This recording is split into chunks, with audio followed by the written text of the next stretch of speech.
In the spring of 1776, British command launched a bold southern strategy, seeking to exploit presumed loyalist support in the southern colonies and capture the vital port of Charleston, South Carolina.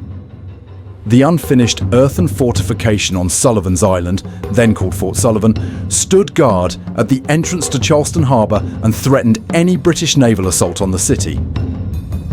British General Henry Clinton and Admiral Peter Parker planned a joint Army-Navy expedition in June to neutralise those defences and open the harbour. Meanwhile, Patriot Colonel William Moultrie took command of the fort's small garrison and directed hurried works of palmetto log walls and sand infill, unaware how decisive their stand would become. As the British fleet assembled off the bar of Charleston, the stage was set for one of the most surprising early American victories of the Revolution. In early June 1776, the British fleet under Admiral Peter Parker appeared off the Charleston coast, its ships threading cautiously through the shallow sandbars that guarded the harbour. Soundings were taken daily as smaller vessels marked a navigable channel, allowing the heavier warships to prepare for the assault. On nearby Long Island, today's Isle of Palms, General Henry Clinton landed several regiments and established a camp, planning to cross the narrow inlet and strike Fort Sullivan from the rear. Inside the fort, Colonel William Moultrie's men strengthened their palmetto log walls, a mounted cannon overlooking the channel. Their spirits lifted by news that reinforcements from the city would soon arrive. Governor John Rutledge personally inspected the defences, promising the soldiers that Charleston would stand or fall with them. Across the bay, civilians watched from rooftops as British sails filled the horizon, the tension building toward what all knew would be a defining clash for control of the South. On the morning of June 28, 1776, a light breeze swept across Charleston Harbour as Admiral Peter Parker's fleet advanced toward Fort Sullivan. British warships, including HMS Bristol and HMS Experiment, manoeuvred into position, their cannons trained on the low Palmetto fortress ahead. At approximately 10 km a.m., the first British guns roared to life, sending iron shot crashing into the sand and walls of the fort. The impact threw up clouds of dust, but the soft, fibrous palmetto logs absorbed the blows instead of splintering. Inside, Colonel William Moultrie calmly ordered his men to hold fire until the enemy was within effective range.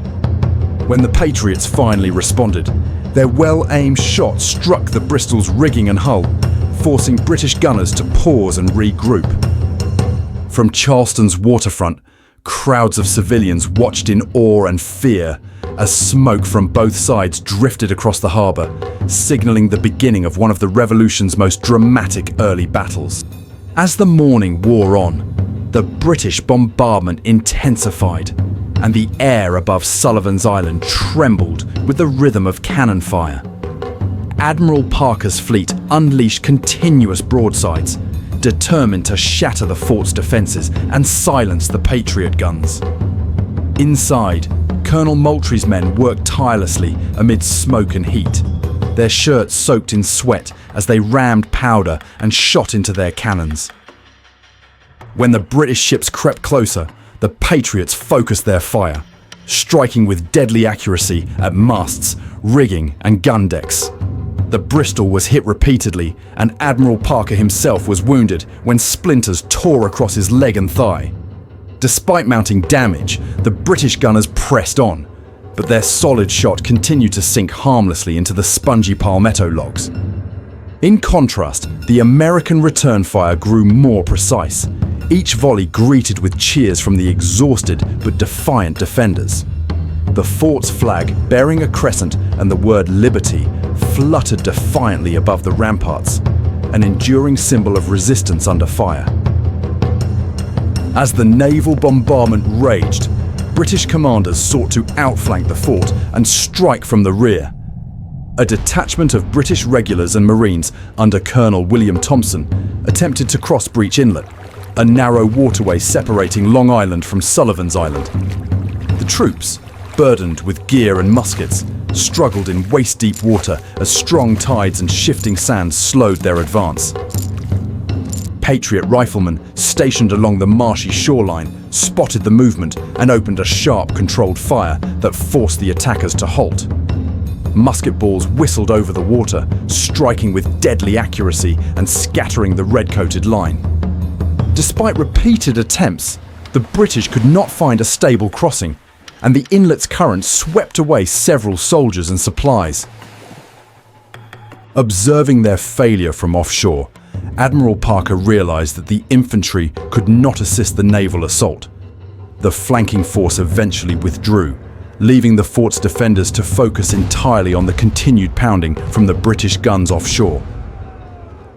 By midday, the British assault showed signs of exhaustion as smoke and heat engulfed Charleston Harbor. Inside Fort Sullivan, supplies were running low, powder was nearly depleted, and the men were weary from hours of non-stop firing. Colonel Moultrie, seeing the urgency, ordered the remaining powder to be used sparingly and for only the most accurate shots. Each Patriot cannon blast now struck with precision, tearing through British rigging and splintering decks. The HMS Bristol and HMS Experiment were both heavily damaged, their masts shredded and crews decimated by American fire. Admiral Peter Parker, wounded but determined, attempted to reposition his flagship, only for its anchor cable to snap, sending the ship adrift under the fort's guns. The British fleet, caught in shallow waters and unable to advance or retreat, suffered devastating losses. From the ramparts, Moultrie's men cheered as the tide of the battle visibly shifted in their favor, marking a turning point in the fight for Charleston's defense. As the afternoon sun began to sink over Charleston Harbor, the thunder of British cannons gradually weakened. The fleet, battered and unable to breach the defenses, faced heavy losses and worsening conditions. Admiral Peter Parker, wounded and frustrated, finally ordered the withdrawal after realizing the fort could not be taken without devastating his fleet. The ships, their sails shredded and hulls riddled with holes, turned away from Sullivan's Island under sporadic fire from the Patriot guns. Inside the fort, Colonel William Moultrie's exhausted men watched as the British retreated, their cheers echoing across the harbor. The battle had lasted nearly 10 hours, leaving Fort Sullivan scarred but standing firm. Charleston's residents erupted in celebration, recognizing that the city had been saved from invasion. The victory at Sullivan's Island became a defining moment for the southern colonies, proof that the British Navy, thought invincible, could be resisted with courage and ingenuity. In the aftermath, Fort Sullivan was renamed Fort Moultrie in honor of its steadfast commander, and the triumph strengthened the resolve for independence throughout the colonies.